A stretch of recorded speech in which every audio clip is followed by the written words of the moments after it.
नमस्कार, स्वागत है आपका पंचवक्त एस्ट्रो में। मैं एस्ट्रो स्मिता आज आपको शनि के साढ़े साथी से संबंधित कुछ जानकारी दूंगी।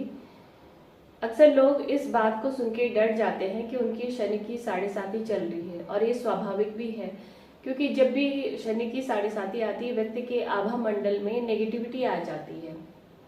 जो मानव शरीर का जो छठवां चक्र है, आज्ञा चक्र, यहाँ पे होता है, ये उस टाइम पे एक्टिव हो जाता है। इस चक्र में भूत, भविष्य और वर्तमान को देखने की क्षमता होती है। जितने भी मनुष्य के प्रारब्ध कर्म होते हैं उन सब की रिकॉर्डिंग इस चक्र में होती है। तो शनि की साढ़े साथी के दौरान ये चक्र एक्टिव होता है। जिनकी कुंडली में शनि सही नहीं है उनके जब तक साढ़े साथी का प्रभाव रहता है तब तक यहाँ पे भारीपन रहता है, गैस, एसिडिटी या हार्मोनल इम्बैलेंस उनको होते ही रहते हैं। सबसे पहले ये जानना जरूरी है कि कोई भी ग्रह जिसकी महादशा चल रही है या साढ़े साथी चल रही है शनि की, तो वो ग्रह किस तरह से कार्य करता है।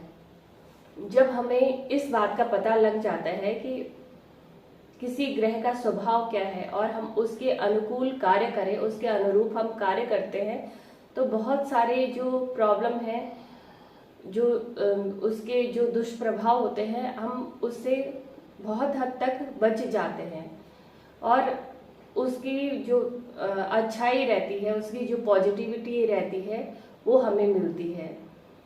तो जो शनि का जो स्वाभाविक जो गुण है वो दया, परोपकार है, और उसका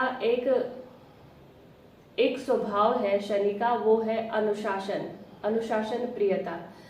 जिस व्यक्ति के जीवन में अनुशासन होगा, वो जो समय से उठता है, समय से सोता है, समय से खाता है, समय का जो पाबंद होता है, उस व्यक्ति की कुंडली में शनि अच्छा होता है। और जिसको समय का कुछ ज्ञान ही नहीं है, जो किसी भी टाइम पे उठना, किसी भी टाइम पे सोना या खाना, इससे शनि बुरा प्रभाव देते हैं। शनि को पुरुषार्थ का ग्रह कहा गया है। भौतिक संसार में जो 4 पुरुषार्थ बताए गए हैं, जिसको हम धर्म, अर्थ, काम और मोक्ष के रूप में जानते हैं, तो सबसे पहले पुरुषार्थ आता है अर्थ। आपको अर्थ का मतलब होता है पैसे कमाने की जो टेक्निक होती है। पैसा व्यक्ति सिर्फ अपनी आवश्यकताओं की पूर्ति के लिए नहीं कमाता, उसमें वो अपनी क्षमताओं को पहचानने के लिए पैसा कमाता है। लेकिन व्यक्ति इस बात से अनजान होता है, क्योंकि आप में अगर आप जॉब करते हैं या कोई बिजनेस करते हैं, अचानक से आपके बिजनेस में लॉस हो गए या अचानक से आपकी जॉब में कुछ प्रॉब्लम आ गई और आप खाली बैठ गए, आप अपने भाग्य को कोसने लगे, इसका मतलब आप पुरुषार्थ करना ही नहीं चाहते या आप में वो गुण है ही नहीं। इसको डेवलप करना पड़ता है। अगर एक चीज आपके पास नहीं है तो कुछ ना कुछ दूसरी चीज तो होगी, या आप कुछ सीख सकते हैं। ईश्वर ने हर व्यक्ति में कुछ ना कुछ टैलेंट दिया रहता है जिसका हमें पता नहीं होता है। तो जब व्यक्ति इस चीज को खोज लेता है और वो पैसे कमाने की जो कला है उसको समझ लेता है, तो वो इस पुरुषार्थ को पार कर लेता है। उसके मन में पैसे से संबंधित किसी प्रकार का भय नहीं रहता। और जो षड रिपु में जो 6 तरह के जो शत्रु बताए हुए हैं, तो जो लोभ इससे पैदा होता है, पैसे के कारण ही लोभ भी पैदा होता है, तो वो षड रिपु वो समाप्त हो जाता है। इससे व्यक्ति एक पुरुषार्थ को पार करके धर्म की ओर बढ़ता है, और धर्म वो तभी कर पाता है जब उसके पास पैसे हो, क्योंकि दान धर्म करने के लिए भी पैसे की आवश्यकता होती है।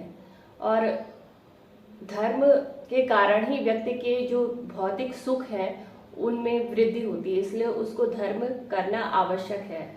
और धर्म के बाद आता है काम। काम का अर्थ होता है व्यक्ति का जो जन्म हुआ है, कुछ उसकी कामनाएं रह गई हैं, कुछ प्रारब्ध उसके ऐसे हैं जिसको उसको पूर्ण करना है, उन कामनाओं की उसको पूर्ति करना है।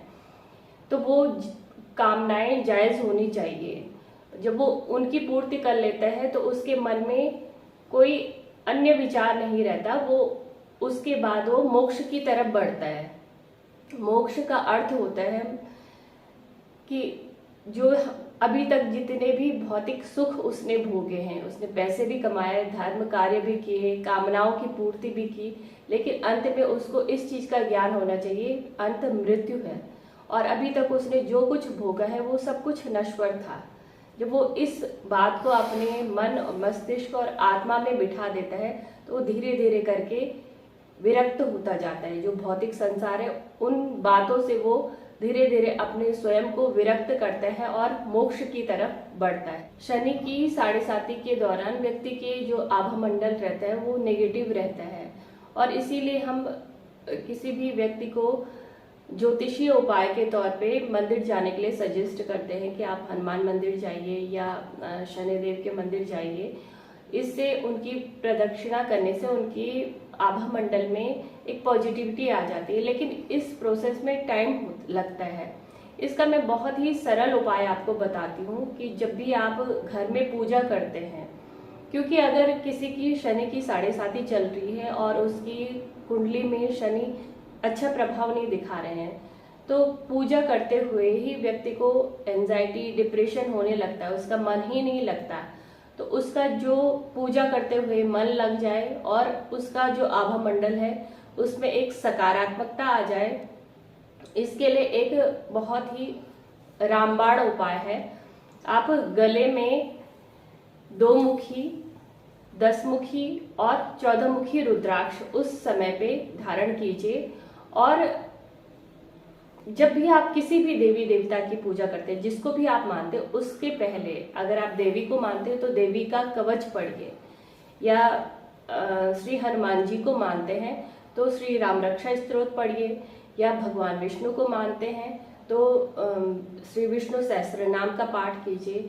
यदि आप इन तीनों में से भी कुछ नहीं कर सकते, आपको यदि संस्कृत नहीं आती, तो आप उसकी जगह पे श्री राम रक्षा स्तोत्र का एक छोटा सा एक मंत्र है, उसको कोई भी पढ़ सकता है, बहुत कठिन नहीं है। वो इस तरह से है, राम रामेति रामेति रमे रामे मनोरमे सहस्त्र नाम ततुल्यम राम नाम वरानने। जब इसको आपने 11 या 21 बार पढ़ना है। गले में जो मैंने रुद्राक्ष का जो कॉम्बिनेशन बताया है, इसमें 2 मुखी रुद्राक्ष ईड़ा और पिंगला नाड़ी को बैलेंस करता है, जो आपके मन, मस्तिष्क और आत्मा में एक भाव रखता है, जिससे आप में एकाग्रचित्त होने की एक क्षमता आती है। आप एकाग्रचित्त होकर के किसी भी कार्य को कर पाते हैं। दूसरा है 10 मुखी रुद्राक्ष।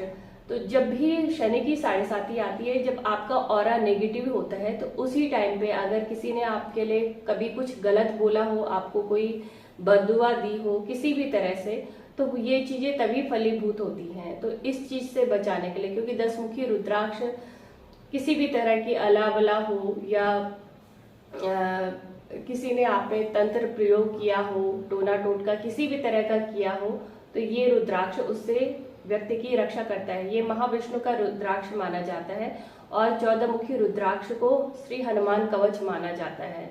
ये आपको श्री बजरंग बाण का ये आपको फल देता है। स्वयं हनुमान जी आपकी रक्षा करते हैं। ये थी शनि की 7.5 से संबंधित एक सूक्ष्म जानकारी, जिसमें मैंने आपको कुछ उपाय भी बताए हैं। यदि आपको मेरा ये वीडियो पसंद आए, वीडियो को लाइक कीजिए, मेरे चैनल को सब्सक्राइब कीजिए, इसे अपने फ्रेंड सर्कल में भी शेयर कीजिए, ताकि अन्य लोगों तक इसकी जानकारी पहुंच सके और उनको भी इस चीज का लाभ मिले। नमस्कार।